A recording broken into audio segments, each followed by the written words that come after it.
Bad Batch Season 2 Episode 12 is one juicy episode, and we need to break it down, so let's get straight into it.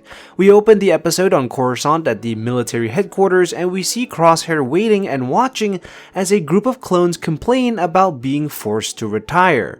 In front of this entire group is a female Imperial officer known as Captain Bragg, who is also the same officer back in Season 1 on the planet Raxus. And what we are seeing here is the effect of the recruitment defense bill that was passed back in episode 8, and the bored tone of Officer Bragg. Please direct all your questions and concerns to the Imperial Information Suggests that she has been giving clones the rundown far too many times.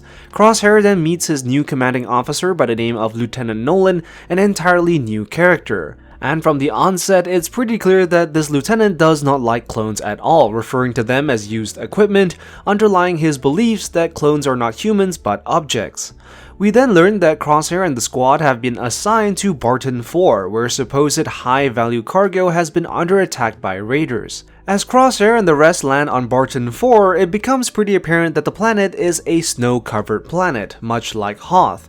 But what's really interesting is that if you pay attention to Lieutenant Nolan's uniform, you'll notice that it has been specifically designed for cold weather, indicating that the lieutenant was well aware of the conditions they would be headed into. But when you look at the clones, you'll realize that they're only wearing their standard armor, completely underdressed for the cold, especially considering that clones do have specially designed armor for these situations, meaning that the lieutenant couldn't be bothered to inform the rest of the squad about what they need to prepare, highlighting the complete lack of care for his own men. The team meet up with Commander Mayday, the officer in charge, and we are then introduced to Hexx and Veetch, the last few remaining clones assigned to protect this outpost. We also learned that reinforcements were supposed to have arrived 36 rotations ago, indicating that the Empire really couldn't care less about the lives of these clones. But instead of sympathizing with the struggles of the clones, Nolan chastises them for their failure and assumes command, to which Mayday responds rather sarcastically.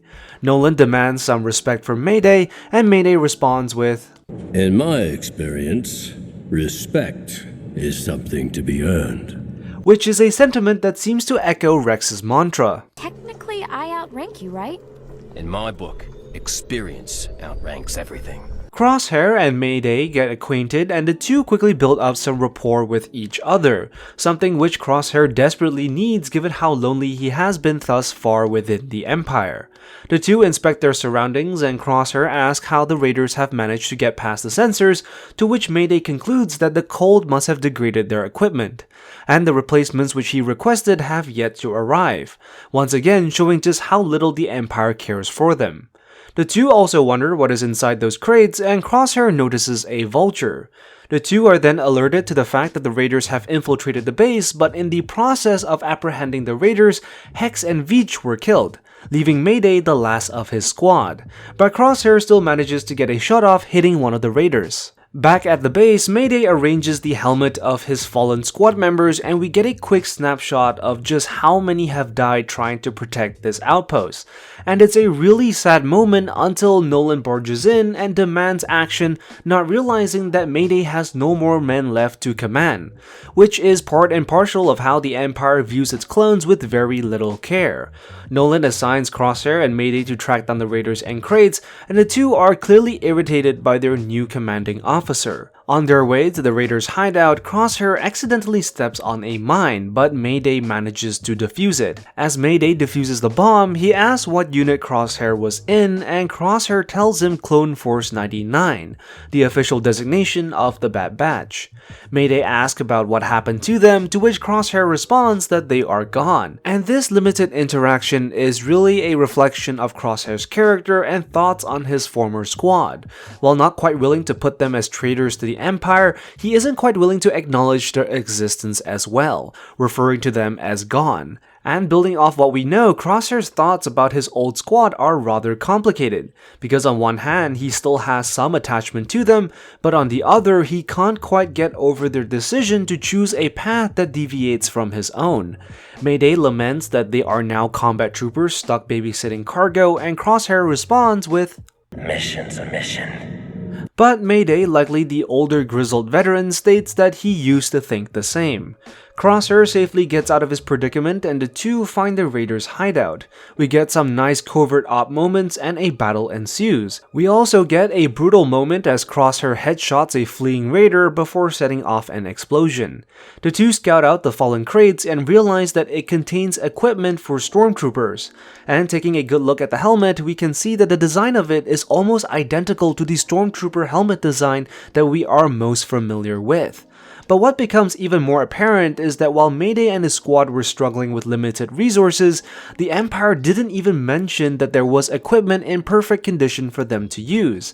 And this sad reality is made even more apparent when you realize that Mayday's armor itself is literally falling apart, simply held together by bits of cloth. And all this while he and his men could have replenished their armor had they been told what the cargo was.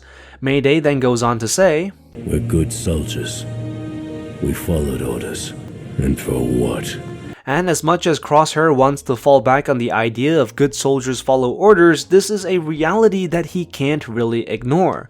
In fact, it becomes quite an impossibility, forcing Crosshair to acknowledge that no matter what he or the other clones do, the Empire is more than happy to discard them once the job is done.